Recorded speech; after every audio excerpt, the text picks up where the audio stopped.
안녕하세요. 사연을 부탁해입니다. 오늘의 사연을 소개하겠습니다. 산책을 하고 집에 들어선 엄마가 주방에 있던 새언니에게 쏘아붙였어요. 민수는 어디 가고 네가 설거지를 하고 있어. 그이가 몸이 안 좋다고 해서 제가 하겠다고 했어요. 새언니가 잔뜩 주눅이 든 표정으로 어쩔 줄을 몰라 하고 있었는데요. 아프면 얼마나 아프다고 꾀병을 부리고 난리야. 당장 나와서 설거지하라고 해. 인간이라면 최소한 양심이라는 게 있어야 하는 거지.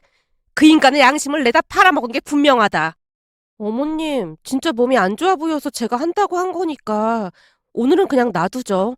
진짜로 몸이 안 좋아 보였거든요. 놔두긴 뭘 그냥 놔둬. 사업 쫄딱 말아먹고 내가 저놈의 인간만 보면 속이 터져서 잠이 안 온다.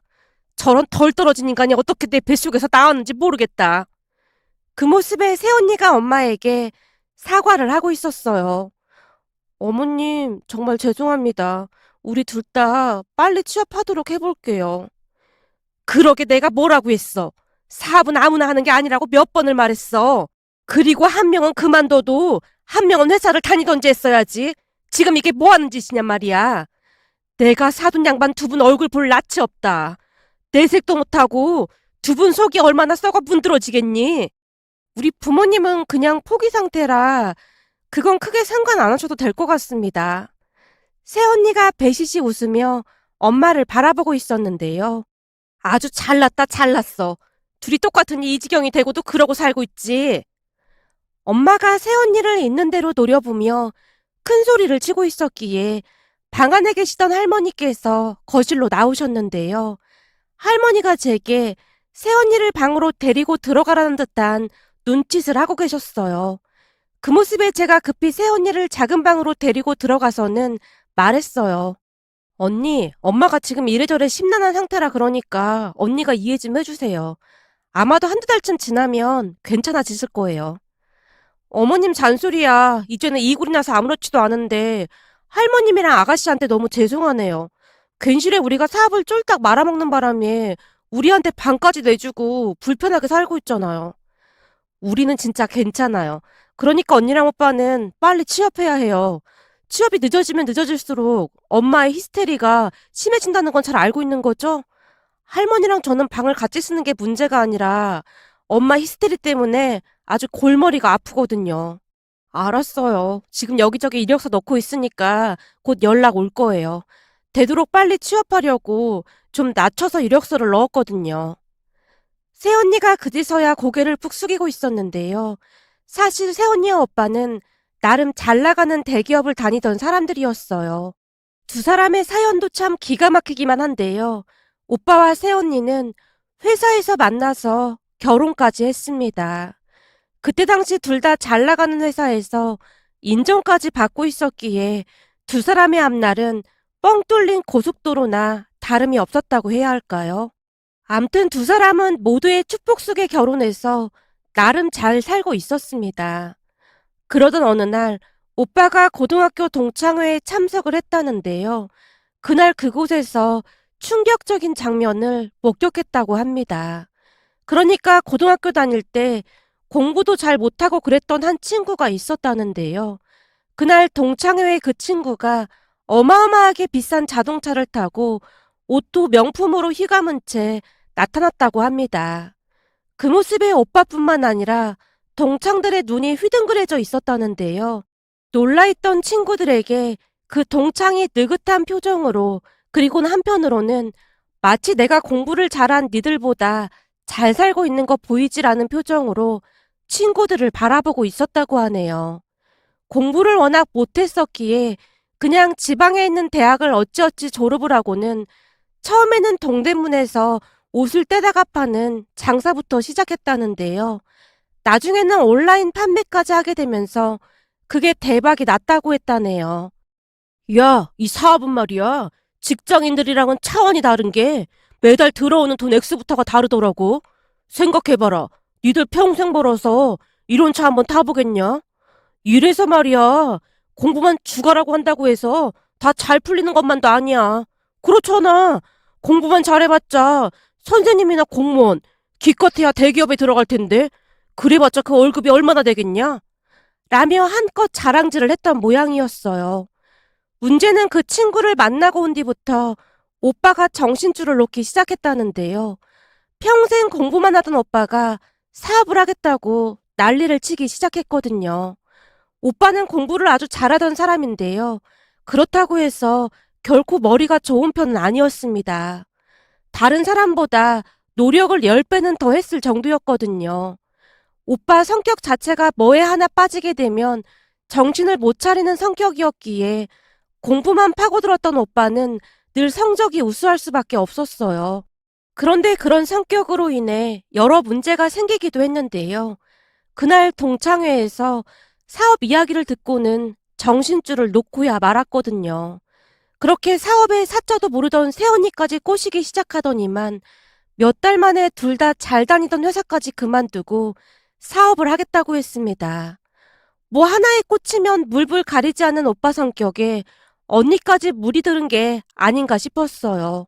둘 다 바리스타 학원까지 다니면서 좋은 언두를 가지고 저렴한 가격에 박리담의 판매 방식으로 운영을 하겠다는 야심찬 포부까지 가지고 있었는데요. 그런 마케팅이면 충분히 승산이 있다고 큰 소리까지 쳤습니다. 물론 엄마뿐만 아니라 우리 모두 뜯어말리고 난리도 아니었어요. 하지만 오빠와 언니는 이미 회사를 그만둔 뒤였기에 가족들 모두 두 손 두 발을 닫은 채 부디 사업이 잘 되기만을 바라고 또 바랐어요. 물론 결과는 아주 처참했는데요. 비싸고 좋은 원두로 저렴한 가격에 이문을 적게 남기고 팔겠다는 생각은 완전히 빗나가고 말았거든요. 이문이 적게 남아도 너무 적게 남는다는 걸 예상치 못했다는 말도 안 되는 소리를 했습니다. 게다가 그만큼 많이 팔리지도 않았고요. 결국 사업을 시작하고 1년이 조금 넘었을 무렵 둘은 쫄딱 망하다시피 한 채 카페를 접어야만 했습니다. 문제는 사업을 하면서 빚도 많이 생겼다는 거였습니다. 한마디로 아파트 전세금까지 빼서 빚 갚는 데 쓰고는 오갈 데가 없으니까 본가로 들어오게 되었어요. 본가가 많이 넓은 편이 아니어서 제가 지내던 방을 두 사람에게 양보하고 저는 할머니와 함께 지내게 되었고요. 물론 전에도 할머니와 한 방에서 오래 지냈기에 할머니와 저는 딱히 불편한 것까지는 없었습니다. 다만 부모님, 특히나 엄마의 한숨소리가 깊어져만 가고 있었는데요. 두 사람이 사업을 한다고 할 때 특히나 엄마가 그렇게나 말렸었거든요. 엄마는 새언니만이라도 회사를 다니라고 그렇게 말렸지만 새언니마저 오빠의 꼬심에 넘어가서 둘 다 하루아침에 회사까지 그만두고 그리 된 것을 못마땅하다 못해 참담하게 생각하곤 했어요. 새언니와 오빠만 보면 엄마의 잔소리가 쉴 새 없이 터져나오고 있었거든요. 우리 집에서 가장 큰 주적은 오빠였지만 엄마에게 있어 새언니 역시 눈의 가시나 매 한 가지였습니다. 두 사람을 향한 엄마의 잔소리가 하루가 멀다 하고 계속되었거든요. 그나마 다행이었던 것이 새언니 성격이 뒤끝이 없어 그냥 쿨한 성격이라는 것이었는데요. 엄마가 뭐라고 해도 그냥 한 귀로 듣고 한 귀로 흘러버리고 마는 듯 해 보였어요. 새언니가 그랬던 것에는 할머니의 역할도 컸는데요. 엄마와는 다르게 할머니와 새언니는 정말 잘 맞는 편이었어요. 할머니 방에서 엄마 몰래 밤늦게까지 고스톱을 치기도 했는데 옆에서 지켜보고 있으면 성격이 참 잘 맞더라고요. 아마도 새언니가 친할머님과 친하게 지내다 보니 가능하지 않았을까 추측해 볼 뿐입니다. 새언니는 시간이 날 때마다 지방에 계신 친할머님을 자주 찾아뵙곤 했거든요. 암튼 새언니에게 위기가 닥칠 때마다 할머니가 새언니를 많이 도와주곤 했어요. 그날도 새언니에게 잔소리를 퍼붓고 있던 엄마를 할머니가 달래고 있었어요. 애미야, 쟤들이라고 지금 속이 속이겠냐? 내가 물어보니 여기저기 이력서도 많이 넣고 그랬다고 하던데 조금만 더 기다려보자. 둘 다 좋은 대학 나와서 대기업까지 다니던 인재들인데 어디서든 연락이 오지 않겠냐? 제 말이 그 말이에요. 아니 그 좋은 직장을 왜 때려치우고는 저 생고생을 하냔 말이에요. 어머님도 생각해보세요. 사돈 양반들 입장에서는 얼마나 열불날 상황이겠냔 말입니다. 저놈의 인간이 집 마누라까지 꼬셔서 쫄딱 망한 거나 마찬가지잖아요. 내가 이놈의 인간을 그냥. 다시 부하가 치민 엄마가 순식간에 팔까지 걷어붙이고는 오빠 방으로 뛰어갈 기세였는데요. 할머니가 그런 엄마를 급히 말리고 있었어요. 애미야, 너 그러다 혈압 올라갈라. 자, 나를 잘 봐봐라. 숨을 길게 들이마시고 다시 내쉬고.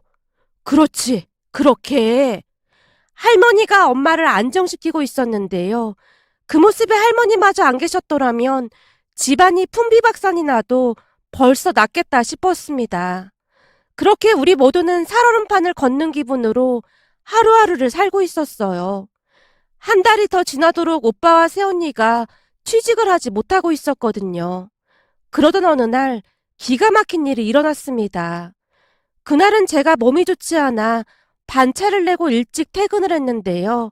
집안이 시끌벅적한 게 아니겠어요? 그런 일이 하루 이틀 있었던 것도 아니었기에 엄마가 오빠와 새언니에게 또다시 잔소리를 하고 있나 보다 싶은 생각으로 거실에 들어섰는데요. 거실에 웬 하얀 강아지 한 마리가 할머니 옆에 딱 붙은 채 꿈쩍도 하지 않고 있었어요. 강아지도 집이 많이 낯선 데다가 엄마가 화까지 내고 있었으니 많이 놀라 보였습니다. 하지만 엄마는 이미 이성을 잃은 듯해 보였는데요. 새언니와 오빠에게 마구마구 소리를 질러대고 있었어요. 아니 그렇다고 해서 강아지를 그냥 무작정 데리고 들어오면 어떡해. 난 집에 털 날리고 하는 거 아주 질색이란 말이야. 당장 데리고 나가. 엄마, 얘가 지금 어디 갈 데가 없다니까. 와이프 할머님 태어날 때까지만 우리가 데리고 있을게. 복순이가 할머님 단짝인데 아무데나 데려다 줄 수도 없잖아. 라며 오빠가 엄마에게 부탁을 하고 있었고 엄마는 거의 울기 직전이었습니다. 잠시 이야기를 들어보니 새언니네 할머님께서 갑자기 병원에 입원을 하게 되셨다는데요.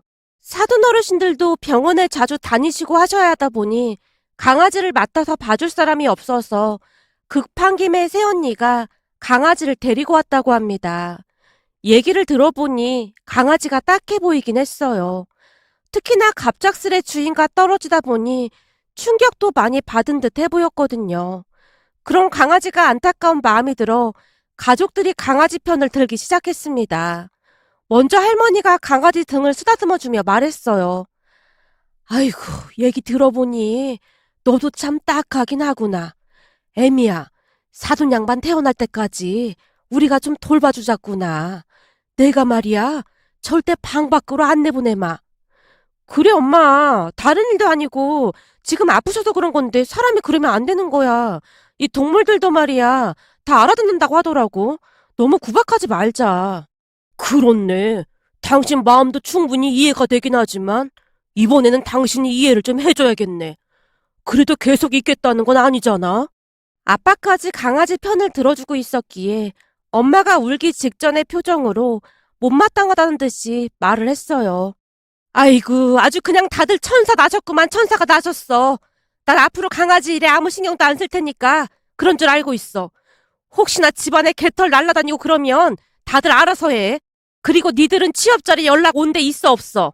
니들 취업 준비 하고 있는 건 맞는 거야? 엄마가 오빠와 새언니를 향해 소리치고는 방으로 들어가 버렸습니다.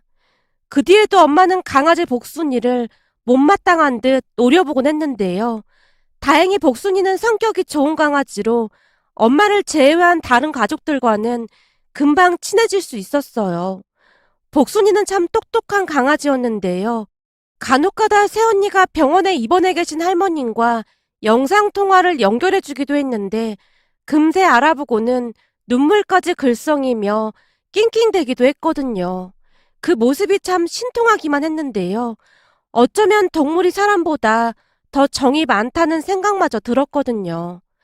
하지만 복순이는 유일하게 엄마와는 거리를 유지한 채 눈치까지 보고 있었어요.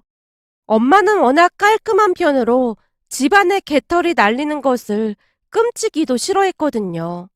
복순이도 엄마가 자신을 좋아하지 않는다는 것을 잘 알고 있다는 듯 적당한 거리를 유지한 채 눈치를 보곤 했고요. 그렇게 엄마와 복순이의 아슬아슬한 줄다리기가 계속되고 있던 어느 날 정말이지 기가 막힌 일이 일어났습니다. 새언니와 오빠도 취업이 될 때까지 아르바이트라도 하겠다며 나간 상태였기에 그날은 집에 할머니와 엄마 그리고 복순이만 있었는데요. 점심 식사를 하고 한 2시쯤 오빠에게 전화가 걸려왔어요. 평소 웬만하면 제게 전화를 하지 않던 오빠였기에 무슨 일인가 싶어 전화를 받았는데요. 너 지금 빨리 땡땡 병원으로 와. 땡땡 병원? 거기는 왜? 혹시 할머니한테 무슨 일 생긴 거야? 말도 마라. 오늘 완전 큰일 날 뻔했어. 오빠가 급히 병원으로 오라는 말만을 하고는 전화를 끊었는데요. 그날 병원에 가서 저는 기가 막힌 이야기를 들어야만 했습니다. 저를 보자마자 엄마가 눈물까지 글썽이며 있었던 일에 대해 자세히 말해줬거든요. 예, 말도 마라. 내가 어제부터 감기 몸살 기운으로 계속 몸이 안 좋았었잖니? 그래서 감기약을 먹고 깜빡 잠이 든 것 같은데 이 감기약이 어찌나 독하던지 세상 모르고 잠이 든 거야. 아마도 그렇게 몇 시간 동안을 그냥 잠을 자고 있었던 모양인데 갑자기 누가 내 깃방망이를 마구마구 날리지 뭐냐. 처음에는 이게 꿈인지 생시인지 분간이 안 돼서 어리벙벙하고 누워 있었는데 손이 어찌나 매섭던지 곧 눈이 번쩍 떠지지 뭐냐. 근데 눈을 떠보니 복순이가 보이는가 싶더니만 그 복순이가 내 얼굴에 그냥 마구마구 양싸다구를 날리고 있지 뭐냐. 그래서 처음에는 화가 머리끝까지 치밀어 올라서 내가 이놈의 복순이를 그냥 가만 안 놔둘 참으로 몸을 벌떡 일으켰는데 복순이가 아주 애절한 눈빛으로 지소대고 있지 뭐냐. 그러더니 안 되겠다 싶었던지 갑자기 내 옷자락을 덥석 물고는 잡아 끌더라 그 말이야. 라며 말을 하던 엄마가 놀라운 사실을 말해줬는데요. 복순이가 어찌나 울면서 엄마의 옷자락을 잡아 끌던지 얼떨결에 엄마가 복순이한테 이끌려서 거실로 나갔다고 합니다. 그런데 복순이가 할머니 방문 앞에서 더 큰 소리로 지저대더랍니다. 그래서 급히 할머니 방으로 들어갔더니 할머니가 바닥에 쓰러지신 채 의식이 없으시더랍니다. 어머님, 정신 좀 차려보세요. 이게 무슨 일이에요? 그 모습에 놀란 엄마가 급히 구급차를 불러서 할머니를 병원으로 모셨다고 하네요. 나중에 들어보니 할머니가 의자를 밟고 올라서서는 장롱 위에 있던 물건을 내리려다가 그만 넘어지면서 바닥에 머리를 부딪히는 바람에 정신을 잃었다고 했습니다. 복순이가 그런 할머니를 발견하고는 엄마 방으로 뛰어가서 자고 있던 엄마의 깃방망이까지 날리면서 엄마를 깨웠던 것이었고요. 정말이지 아찔했던 것이 엄마가 감기약을 먹은 뒤라 복순이가 아니었음 어쩌면 오랜 시간 할머니를 방치해야 할 수도 있었다는 것이었습니다. 그 뒤 할머니는 의식을 되찾았고 병원에서 모든 검사를 마치고 퇴원을 할 수가 있었는데요. 할머니가 퇴원을 하고 집으로 돌아온 뒤 복순이를 바라보는 엄마의 눈빛이 변해 있었어요. 이했다. 이거 오다가 한번 사봤는데 맛이나 한번 봐라. 라며 무심한 듯 간식을 주기도 했고 은근슬쩍 복순이 옆에 앉아서 말을 걸기도 했어요. 복순이도 그 모습이 싫지는 않은 듯 꼬리를 흔들어댔고요. 엄마는 동물을 정말 싫어하던 사람이었기에 가족 모두 신기한 듯 바라볼 정도였습니다. 엄마가 복순이 덕분에 진짜 많이 변했네. 내가 동물을 참 싫어했는데 이번 일을 겪어보니 사람보다 낫다는 생각이 들지 뭐냐. 세상에 복순이 없었으면 어떻게 됐을지 끔찍하기만 하다니까. 이게 다 내 잘못이다. 그러고 계신 것도 모르고 잠이나 처자고 있었으니 말이야. 엄마도 아파서 감기약 먹고 그런 거잖아. 뭘 또 그렇게 받아들이고 그래? 라며 가족들이 엄마를 위로했는데요. 그날 이후 엄마는 큰 충격을 받은 모양으로 심한 죄책감에 힘들어하고 있었어요. 할머니가 그런 엄마를 몇 번이나 위로했지만 한동안 엄마는 자다가 깨기를 반복하면서 힘들어했어요. 그런데 그런 엄마 곁을 복순이가 함께 했는데요. 혹시나 엄마가 자다가 잠에서 깨기라도 하면 복순이가 엄마 곁을 지켰거든요. 그 모습에 엄마도 큰 감동을 받은 듯 해보였고요. 그 뒤 엄마와 복순이는 가장 친한 사이가 되어갔습니다. 어느 날은 새언니가 말을 하기도 했는데요. 우리 할머니께서 아프신 걸 옆에서 내내 지켜봐서 복순이가 더 빨리 알아차렸던 것 같아요. 할머니가 병원에 입원하실 때 복순이가 진짜 많이 힘들어했거든요. 라며 안쓰러운 듯이 복순이를 바라보기도 했습니다. 새언니 말처럼 그 뒤에도 복순이는 누군가 몸이 좋지 않거나 하면 귀신같이 알아차리고는 걱정을 하기도 했어요. 그렇게 복순이는 우리 가족이 되어갔습니다. 복순이는 가족의 영웅이라고 불릴 정도로 가족들의 사랑을 독차지했거든요. 그러다가 나중에는 그냥 우리 집에서 같이 살게 되었는데요. 새언니네 할머님 건강이 좋지 못해서 새언니네 친정으로 가셨기에 복순이까지 챙길 여력이 없어 보였거든요. 결국 우리가 복순이의 새로운 가족이 되어주기로 했답니다. 하지만 새언니가 시시때때로 복순이를 데리고 친정에 가서 시간을 보내다 오기도 했습니다. 할머님께서 복순이를 너무 보고 싶어 했거든요. 거기다 복순이가 온 뒤로 새언니와 오빠도 다시 취업을 하게 되었는데요. 다행히 좋은 회사의 경력직으로 들어갈 수 있게 되었습니다. 가족들은 그 모든 것들이 복순이가 복이 많아서 그렇다며 또다시 복순이를 치켜세우기 시작했답니다.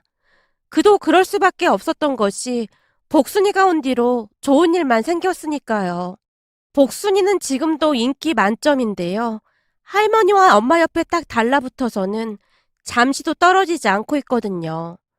할머니와 엄마가 하루 종일 복순이와 놀아주며 대화하는 모습을 보며 지나간 일들이 생각나서 이렇게 글 작성해 봅니다.